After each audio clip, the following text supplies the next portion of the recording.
Hello guys, in this video I'm going to show you how to create a mask in the CapCut app. But before that, don't forget to subscribe and leave a comment down below, because at 10,000 subscribers I'm going to show you my whole YouTube revenue statistics and growth strategy. So without further ado, let's just jump right into it.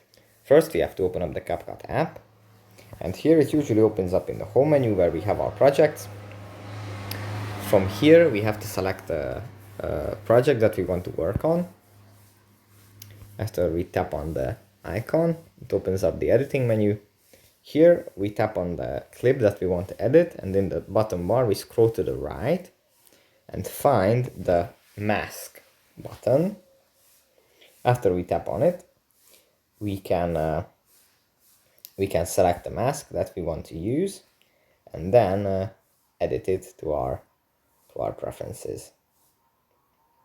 Like this. We can select other kinds of masks as well, invert them, and create the desired effect in the clip. So that's pretty much it for this video. Hope it was helpful for you guys, and I'll see you in the next one. Bye.